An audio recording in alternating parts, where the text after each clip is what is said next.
I went to a Catholic middle school, and there I kind of fell in love with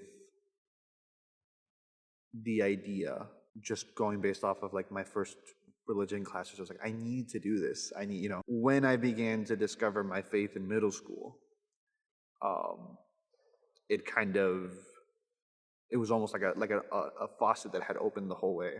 And so I kind of went from like maybe like a drip drop, a leak, just a drop every once in a while, to something that was like really, maybe at times even like a little bit uncontrollable. It's like I started reading everything that I could, Wikipedia diving, and just on YouTube, on different websites, different news articles. I was reading scripture. I was going through all over the place. To this day, still carry a rosary with me everywhere I go, anywhere I'm at. If it fits in my pocket, it's going with me.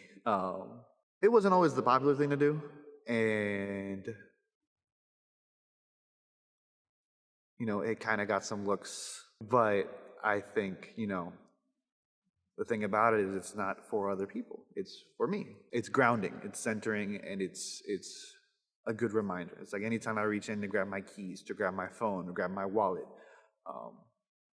it's like a reminder. It's like, where are we going right now? And so, yeah. For a long time, I worked in a smoke shop. And so that led to seeing a lot of different kinds of customers at varying stages in life. And I think that in that capacity, I did see a lot of people enough that,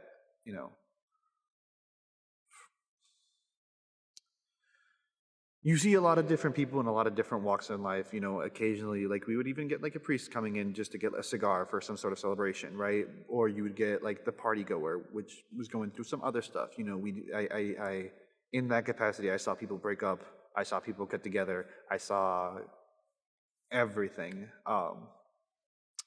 from the most quote unquote normal person to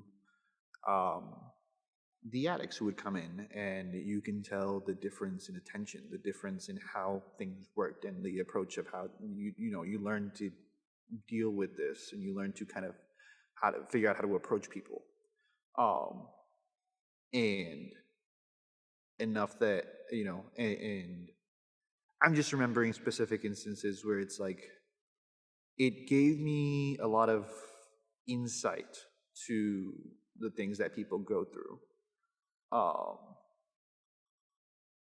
And it was sobering to know that, I knew people in my life who'd gone through that. It's kind of it's one thing when you're on one end of the counter and you see what's going on, and then to know that someone else has gone through that who you personally know.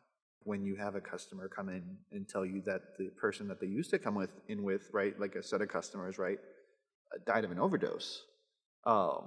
It's like, these are people that you're seeing every other day, even if it's not personal, but like, you're the person on the other side of the counter. And if you ever have frequented any location, any retail store at all,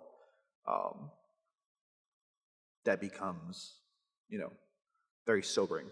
If for lack of a better word, it becomes very sobering. I am very proud of the fact that I have been able to be someone to friends who are going through very dark times, having seen dark times up front. Even an act as small as someone asking me to pray for them, because sometimes they don't always have as much faith themselves, but it brings them comfort. I think is very touching to me, and that helps to uplift me. I am actually open to the idea of being a priest. I just think that I'm open to God kind of guiding me where He needs me to be. Yeah. I think right now, on the topic of faith, on the topic of just, growing in that, I'm not always where I want to be, but I'm working on everything to get to where I want to be. And that's in several aspects of my life. And I think in my faith particularly, because it's easy to fall away. It's easy to get lost. but there is so much comfort in knowing that there's a home to go back to. um, when I found myself slipping away, I'd be having a conversation with someone where maybe they are actually going through a worse faith crisis than I was, um, and I'd kind of use it. It would kind of bring me back into like, okay, um, let me see if I can help you. Let me see if I can walk with you, and that would like all of a sudden it's like I need to be a better example, and so it'd bring me back, and then I'd drift away again, and then someone else would be like, I'm questioning this, that, this and that. Or I'd meet someone who had very negative opinions or negative thoughts, and I'd be like, okay, here's what I think. You know, here's what I've experienced. Here's what I've learned. Here's what I've known.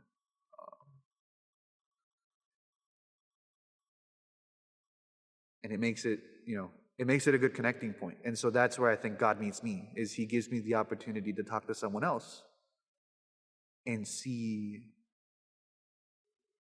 can I bring hope to someone else? And thereby bring hope to myself.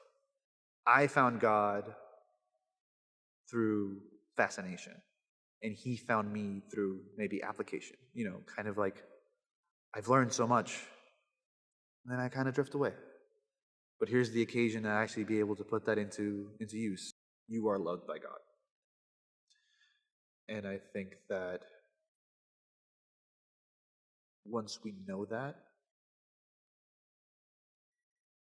even when we mess up, I think we try to come back to home. I'm reminded of a child who is outside and trying to run around, and is getting yelled at to don't jump off that, don't run that fast, don't just kind of trying to break all the rules. It's like, I'll be fine. And then you trip and you fall and you scrape your knee, and you gotta come home, and you gotta go ask for help, and you gotta where you're safe.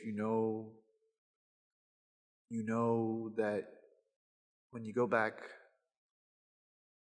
you get a bandage put on, and you'll learn that next time maybe you should listen.